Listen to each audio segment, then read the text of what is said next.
dimulai ketika kami membantu dengan teman rekan Melki Lakalena ya, sekarang waktu Komisi 9, menerjemahkan buku panduan untuk bagaimana penanganan pasien COVID-19 ya, dari buku panduan dari RRC.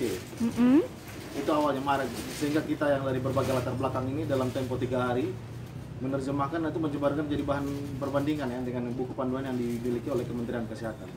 Itu awal sekali, sekitar 17 Maret 2020 itu kami luncurkan. Kemudian berawal dari itu, kemudian Forum Akademi NTT aktif melakukan talk show untuk membantu masyarakat tentang bagaimana menangani pandemi. Karena kami lihat bagaimana penyebaran informasi, usaha untuk melibatkan berbagai elemen ya, pemerintah, akademisi, kemudian berbagai organ LSM, pakar-pakar keilmuan, yakni misalnya Ikatan Ahli Kesehatan Masyarakat Indonesia, kemudian para dokter dan berbagai macam lagi. Jadi kami mencoba memfasilitasi cara bergelombang ya, itu dilakukan dari intensif, dilakukan dari April sampai dengan Agustus 2020. Kemudian teman-teman ini juga kemudian dalam proses edukasi masyarakat ini tentang bagaimana sih harusnya kita menyikapi pandemi. Kemudian kita bersepakat juga untuk membuat laboratorium biomolekuler yang khusus untuk melawan pandemi, karena kita punya ahli biomolekuler Dr. Fima Inabui, lulusan dari Washington State University, yang kebetulan memang punya passion di situ.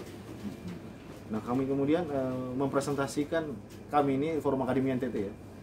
Jadi kami mempresentasikan gagasan ini kepada Kepala Dinas Kesehatan Provinsi NTT waktu itu masih dipimpin oleh Dr. Domi Mere. Iya. Tahun berapa, Bang? Itu Masih 1 Mei, 2020. pada tanggal 1 Mei 2020. Oke. Kemudian kami membuat satu pelatihan laboran itu sebelum, karena kita lihat ini kan pemeriksaan tes menunggu dari Jakarta, Surabaya itu terutama itu sampai dengan 1 bulan, orang udah bagaimana nasibnya, dan kami melihat ini sangat lambat. Daerah-daerah di luar Jawa ini sangat tidak memiliki fasilitas yang cukup untuk memeriksa. Nah, itu sekitar April, Mei, Juni kami sangat prihatin, sehingga kemudian kami berinisiatif mendidik para laboran baru dalam pelatihan yang didukung oleh Politani, Politeknik Pertanian Negeri Kupang. Itu kemudian berlangsung selama 1 minggu. Inisiatif masyarakat datang bergelombang. Saya lihat, saya masih ingat bahwa dalam pelatihan itu gubernur, wali kota maupun ketua DPRD ketiganya juga datang berkunjung ke dalam inisiatif masyarakat.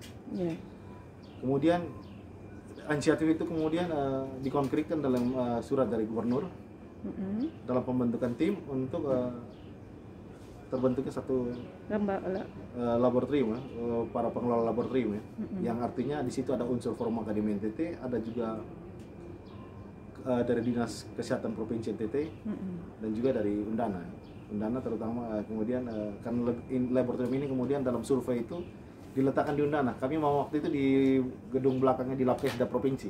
Oh, beda ya? Kami maunya di sana harusnya, karena kami berpikir bahwa kalau di bawah satu institusi yang tunggal begitu jauh lebih mudah koordinasi di bawah provinsi, sehingga kalau ini kan sudah ranahnya pendidikan tinggi, kami sudah mengantisipasi bahwa, tapi apapun itu menjadi keputusan, karena waktu itu di Kepala Dinas Kesehatan waktu itu Pak Domi Mere kemudian pensiun, dia kemudian menjadi dosen FK Undana. Jadi kami sendiri melihat bahwa proses itu juga ada proses tersendiri. Nah, konflik itu sudah dimulai waktu peresmian laboratorium ini di bulan Oktober 2020. Waktu itu sehari sebelumnya Pak Rektor memanggil kami semua ke gedung aula di lantai di 3 atau tidak clear ya, 3 atau 2 di Undana itu. Situ kemudian berdialog bahwa laboratorium ini harus dipimpin oleh orang Undana. Dari dokter patologi klinis ya, Dr. Elizabeth. Hanya memang kami sendiri melihat bahwa ini sudah mulai ada potensi perpecahan sejak awal, dan bukan lagi model kolaboratif yang sedang diusung. Kami kan sebenarnya berharap bahwa senior ini memanggil kami semua dan duduk bersama untuk berbicara dan kemudian bisa bekerja sama. Tapi dalam hal ini jadi secara Zoom game. Ini siapa dapat apa dan nol nih, 1-0 gitu kira-kira, bukan win-win solution untuk sama-sama bisa bekerja membantu masyarakat. Iya. Itu sudah terjadi sejak awal dan kami sangat sayangkan itu. Kemudian setelah tanggal peresmian itu Oktober yang dalam peresmian itu memang konfliknya cukup tinggi. Kalau orang luar waktu itu sadar bahwa rektor kemudian waktu di situ kan kepala lab kan dari SK Gubernur itu, ketua tim bultesnya adalah Dr. Vimay Nabui. Kok bisa-bisanya dalam peresmian itu yang diangkat jadi kepala lab itu Ibu Dr. Elizabeth. Elizabeth, ya. Nah, itu kan SK Gubernur kan belum ditiadakan, belum dianulir. Nah ini kan ya bagaimana skema administrasi negara ini dipahami di dunia pendidikan tinggi dan pemerintahan daerah bagi kami agak lucu sebenarnya. Karena seharusnya masalah administrasi negara ini bisa diselesaikan, didudukan dengan baik. Karena ada elemen masyarakat juga yang terlibat. Kami sejak awal dalam SK Gubernur disebut bahwa kami hadir di situ, Forum Akademia NTT. Forum ini sebagai jejaring masyarakat sipil di Nusa Tenggara Timur yang berisikan akademisi, tokoh agama, jurnalis, bahkan para dosen Undana juga banyak juga di situ, kawan-kawan kami, dan juga para aktivis LSM dan lain-lain. Ini cukup banyak. Kemudian pada waktu itu yang masih terjadi konflik di bagian awal, tetapi konflik makin meruncing ketika di kemudian hari itu ada surat lagi katakan MOU. Dan MOU ini katanya kami sendiri kan interpretasi ini kan macam-macam sekitar sekitar tanggal 19 April 2021 ya. Kami tidak diundang sebenarnya karena tidak dituliskan secara resmi bahwa harus menandatangani atau apa, tapi katanya ada MOU antara rektor dan gubernur ya, sebagai dua pimpinan institusi, bahwa katanya versinya Pak Rektor menyerahkan aset ini kepada Undana dari versinya Pak Rektor tanpa melibatkan FAN untuk membicarakannya. Itu. Tetapi kami 2 hari sebelum peristiwa insiden di ruang pertemuan kami, tapi sekarang menjadi ruang laundry RSU Undana itu, sehari sebelumnya kami bertemu dengan Gubernur NTT Pak Victor Lesigodat, dan beliau katakan bahwa dia telepon kepada Kepala Biro Aset kalau omongannya bisa kalau belum berubah ya, karena kami harus diverifikasi lagi Pak Gub apakah masih tetap atau tidak, karena ini kami sendiri kan tidak tertulis ya, karena waktu itu Pak Gubernur mengatakan bahwa yang diberikan kepada Undana itu cuma tempat tidur dan kursi atau apa gitu. Seluruh alat laboratorium kita pindahkan dari situ. Siapa yang mengatakan itu? Gubernur Victor Lesigodat. Itu omongan atau tertulis? Bicara kepada kepala lab. Waktu itu saya juga hadir dan disaksikan oleh staf ahli gubernur Pak Ima Blegur. Oke. Dan itu ditelepon langsung kan Pak teman-teman orang dari Biro Aset, kemudian siapkan untuk pemindahan laboratorium. Nah kemudian yang agak menyedihkan sebenarnya, karena kami waktu insiden itu kan cukup banyak wartawan yang datang, itu sebenarnya tidak disengaja, karena kami sebenarnya waktu mau memberikan konferensi pers bahwa kami dalam persiapan pemindahan laboratorium ke lokasi lain yang waktu itu awalnya di gedung NTT Fair itu yang harus dibangun, kita sepakat di situ. Kemudian ternyata jam 9 itu harusnya konferensi pers jam setengah 10 pagi. Ternyata jam 9 Pak Rektor, PR1, PR2, Pak Maksanam, PR2, Pak Jalaluddin, beserta dengan Kepala Dinas Kesehatan Pak Mesya Taupa, dan juga disertai oleh orang dari perwakilan dari Dinas Kota, Kesehatan Kota Kupang. Itu ternyata sudah bertemu di dalam dengan Ibu Vima. Ya agak sendiri ya. Saya sendiri kan tidak tahu ada pertemuan itu. Kami juga tidak ada agenda. Nah, ketika saya datang kemudian katanya kami salah satu yang kami protes adalah mau dikatakan ada beberapa surat-surat prosedur yang katanya kami tidak sesuai, sehingga yang oleh Dinas Kesehatan Kota untuk diserahkan ke yang kemudian menjadi acuan agar operasional di sini ditutup ya. Ditutup? Ya, ditutup lah sementara gitu. Oke. Bahasanya ditutup. Bahasa waktu itu ya. Oleh rektor waktu itu yang datang ya. mengacu pada surat dinas kes kota. Nah ini sebenarnya agak rancu juga. Karena Kenapa? waktu mereka, karena dinas kesehatan kota ini sejak awal teman-teman juga yang di bagian P2P itu Bu Tiur, Bu Murni itu kan juga masih mengirimkan sampel, ratusan sampel ke sini. Bersamaan dengan itu Jadi surat itu ya. mereka tuh masih kirim pemberitahuan. sampel, kemudian ada juga yang menuntut. Ini mekanisme kerjasama model apa sebenarnya ini, yang dikembangkan oleh dinas kesehatan kota.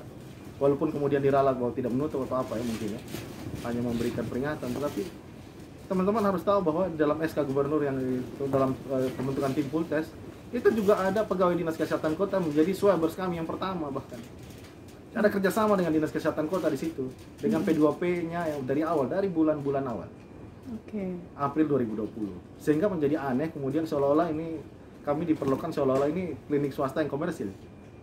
Karena seharusnya waktu itu kan kami bilang begini, Ibu yang sebagai yang peninjau ke sini ada baiknya silakan, karena datang dengan waktu itu camat, seorang camat di sini, tolong silakan pergi dan verifikasi dokumen-dokumennya itu di dinas kesehatan provinsi. Karena di dalam SK Gubernur itu disebutkan bahwa wakil ketua DIM 2 dari tim laboratorium biokesmas ini, Pultes ini adalah Kabid P2P Dinas Kesehatan Provinsi. Oke. Nah, bagian perizinan dan lain-lain yang pusat dan pemberian nama dan kontrol kualitas dan lain-lain itu ada di wewenang Ibu Insinyur Erlina Salmun Sebagai kabit itu ya. Kabid P2P. Kami sudah arahkan ke situ karena ingin agak satu pintu, karena kami ini kan memang di bawah Dinas Kesehatan Provinsi. Forum Akademi NTT sendiri adalah jaringan yang sangat cair, tidak punya kopsuda, tidak punya lembaga hukum. Kami adalah aktivis yang membantu pemerintah saat ini Secara sukarela. secara sukarela, dan kemudian ada ya kita teman-teman pada umumnya membantu apa saja kan, kita kembangkan sikap gotong royong seperti yang seharusnya ya, karena ini situasi pandemi. Tetapi yang saya tahu Ibu Amina Salmun waktu itu masih positif COVID. Jadi saya tidak tahu mereka menghubungi siapa, dan sepengetahuan saya mereka tidak membaca SK Gubernur itu sampai hari ini. Karena kalau mereka membaca di situ ada 2 orang dokter patologi klinis yang ada dalam SK. Pertama Dr. Ita Malewa, yang kedua adalah Dr. Elizabeth.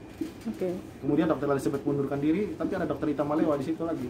Sejak awal di tingkat biosecurity dan lain-lain untuk pembuangan limbah, kami mendapatkan supervisi dari Dr. Ita Malewa. Sampai Ya karena sudah sekarang sudah ini kan di bagian awal tahapan untuk dicek ya. Itu ada Dr. Ita ada dokter patologi ininya ada 2, ya. tapi 1 kemudian mundurkan diri. Pengunduran diri mungkin 2 kali. Ada ini kalau surat yang terakhir ini muncul berarti surat yang kedua pengunduran diri. Tapi ada kemudian di situ juga ada Dokter Tiron Fernandes, Ketua YAKMI, Ikatan Ahli Kesehatan Masyarakat Indonesia Provinsi Nusa Tenggara Timur. Di situ juga ada Dokter Jeffrey Yap, mantan rektor CMHK kalau tidak salah, dan juga pegawai dinas kesehatan provinsi. Itu dokter public health. Iya. Dan mereka semua adalah Pak Hiron pensiunan PNS, Pak Jeffrey masih PNS aktif. Oke. Jadi kami juga bingung bahwa bagaimana kota bisa tidak ada koordinasi dengan provinsi.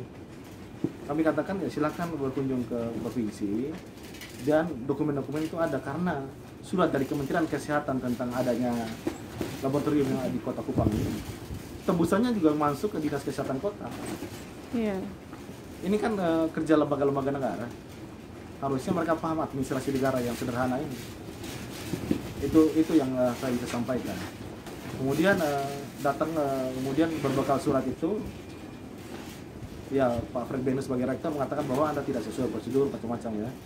Dan padahal tanpa meneliti keabsahan dari prosedur yang dimaksud. Apa yang dia maksud prosedur yang tidak dipenuhi Ya, ada oleh dokter, bisa dibaca, mungkin saya harus dibaca satu-satu ya. Iya. Ada dokter patologi klinis dan lain-lain ya. Berarti ini kalau Itu semua sudah dijelaskan dalam siaran pers kami. Iya. Kita bisa lampirkan saja iya. di situ, dan kemudian ya kami sudah jelaskan bahwa misalnya limbah ini kan Undana yang bayar juga mengangkut Iya. limbah.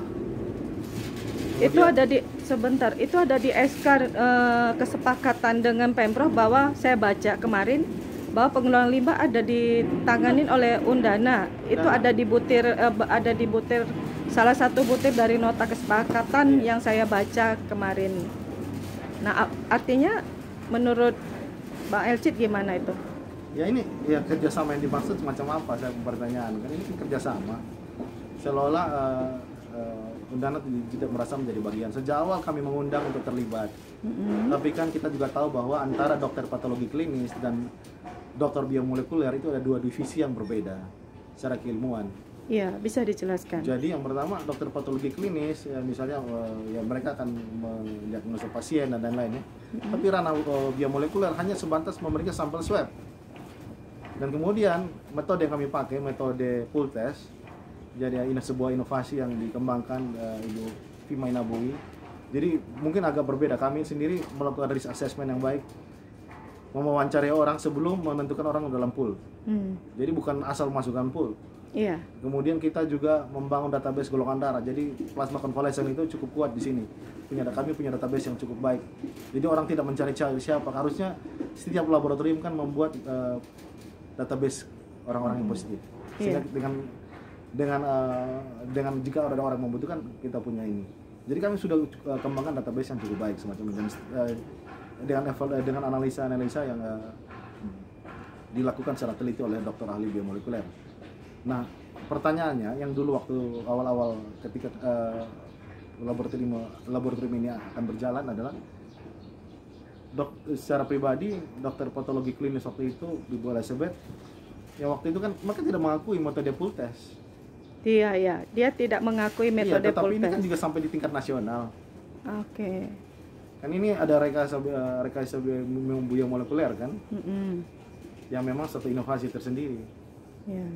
Nah ini belum bisa diterima oleh para pakar dan kami katakan bahwa inovasi dan regulasi itu posisinya adalah inovasi lebih di depan regulasi. Itu prinsip sederhana. Yeah. Jadi ada inovasi dulu baru kemudian diturunkan menjadi regulasi, bukan sebaliknya. Laboratorium ini adalah laboratorium inovasi sejak awal.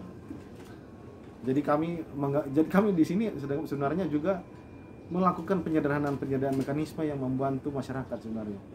Misalnya kami menjaga agar misalnya dengan kami melihat bahwa strategi kesehatan kesehatan masyarakat yang lemah di Indonesia dan juga di NTT maupun di Kota Kupang, kemudian kami ingin memperkuat tenaga kesehatan misalnya.